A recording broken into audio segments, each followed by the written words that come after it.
तो वीडियो की शुरुआत होती है, सारे बैंडिट्स सामने ही खड़े होते हैं और एमसी चौंकते हुए कहता है ये बैंडिट्स, और उस लड़की की ओर देखते हुए मन में कहता है दोबारा। तभी वो लड़की कहती है क्या हुआ, तुम मुझे ऐसे क्यों देख रहे हो? और एमसी सोचते हुए मन में कहता है ऐसा क्यों है कि मैं जब भी नॉर्थ सी के लोगों के साथ होता हूँ तो बैंडिट से टकरा जाता हूँ। और उससे कहता है नहीं, मैं बस निराश हूँ कि मैं तुम्हारी परफॉर्मेंस पूरी नहीं देख पाया। तो वो हंसते हुए कहते हैं अरे कोई बात नहीं, ठीक है, मैं इसे फिर से करूंगी। तो एमसी कहता है शुक्रिया, चलो यही पर रुकते और सिचुएशन का मुआयना करते हैं। और देखते एक आदमी को जो शायद एक स्क्वाड लीडर है, और वो कहता है मैं वो बॉडीगार्ड हूँ जिसे इस कन्वॉय की सुरक्षा की जिम्मेदारी सौंपी गई है, तो आप किस माउंटेन स्ट्रॉन्ग होल से आते हैं? और देखते हैं बैंडिट का लीडर अपने आदमी से कह रहा होता है सर्च शुरू करो। तो दूसरा आदमी हाँ में सर हिलाते हुए आगे बढ़ने लगता है। तभी बॉडीगार्ड उन्हें रोकते हुए कहता है अरे तुम्हें क्या चाहिए? तभी वो लीडर कहता है अगर तुम हमारे काम में इंटरफेयर करते हो तो मैं तुम्हें मार दूंगा।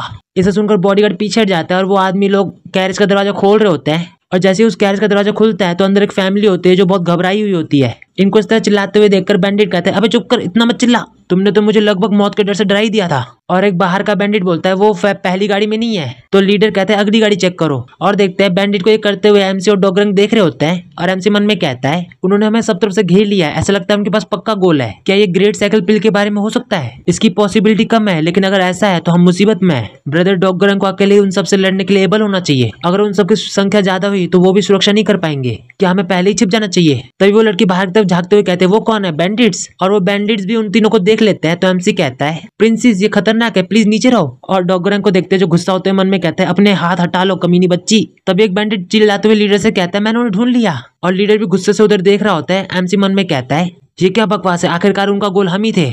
और देखते वो बैंडिट उन तीनों की तरफ आगे बढ़ रहे होते हैं। तो वो लड़की चिल्लाते हुए कहते हैं तुम कमीने, क्या तुमने अभी मेरी बेइज्जती की? और तभी कैरेज का दरवाजा खुलता है जिसे देखकर बैंडिट्स भी थोड़े हैरान होते हैं और किसी के पैर दिखाते हैं जो ऑफकोर्स उसी लड़की का ही है। और एमसी उसे बुलाते हुए कह रहा था रुक जाओ रुक जाओ, लेकिन वो एमसी की बातों को नहीं सुनती और पीपा को बजाने के लिए तैयार होती है।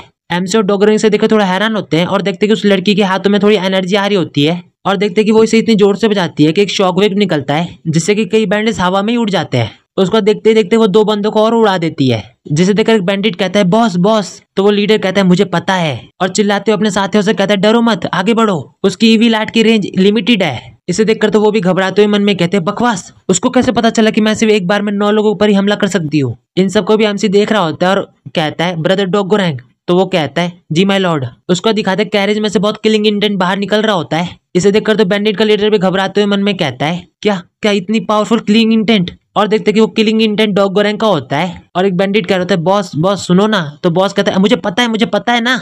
और मन में कहता है फक, उसने कहा था कि यहाँ पे सिर्फ कमजोर लोग हैं, तो यहाँ पे एक मॉन्स्टर कहाँ से आ गया? एक एक्सपीरियंस डाकू के रूप में मेरा इंटेंट मुझे बता रहा है कि अगर अब हम पीछे हटे तो हम मर जाएंगे। हम दो मॉन्स्टर के बीच में फंसे हुए हैं, जो भी हो एग्जिस्टेंस पहले आता है, ये सब बकवास है। और तभी हम एमसी को देखते हैं जिसे कुछ महसूस हो जाता है। तभी देखते हैं बैंडिट का लीडर चिल्लाते हुए कह रहा होता है सभी लोग। तभी एक अटैक आकर उसको लग जाता है।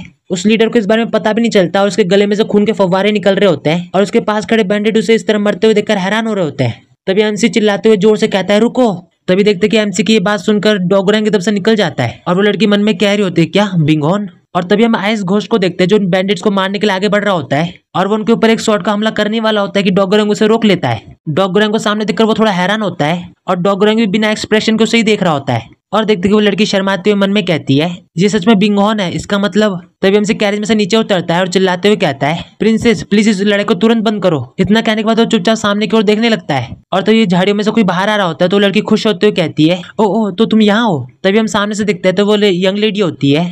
तभी वो लड़की खुश होते जम करती है और यंग लेडी के गल लग जाती है। तो यंग लेडी भी उसे हक करती है। तो एमसी इसे देखकर मन में कहता है मुझे नहीं पता था कि वो इतना जेंटल फेस बना सकती है, वो उस प्रिंसेस से बिल्कुल अलग लग रही है जिसे मैं जानता हूँ। तभी हम प्रिंसेस को देखते हैं जो कहते हैं मुझे तुम्हारी बहुत याद आई बड़ी बहन। यंग लेडी कहती है बहुत समय हो गया मिले हुए, तुम अगले ट्रेवल क्यों कर रही हो? उसको डॉगरंग और आइस घोस्ट को दिखाते जो ऐसे ही खड़े होते हैं। इसको देखकर बाकी बैंडिट्स वहां से भाग जाते हैं और तभी आइस घोस्ट उन्हें देख लेता है कि बैंडिट वहां से भाग गए हैं। और यंग लेडी आते हुए कहती है बस बहुत हो गया बिंगोन। इसे सुनकर बिंगोन भी अपनी स्वord नीचे रख लेता है और डॉगरंग भी अपनी स्वord वापस रखते हुए उसे ही देख रहा होता है। तभी एमसी और यंग लेडी की आंखें मिल रही होती है। तो यंग लेडी कहती है हाँ तुम फिर से। तभी प्रिंसेस कहती है दीदी दीदी कुछ भयानक हुआ है। फादर फादर वो। इसे सुनकर तो यंग लेडी भी हैरान होती है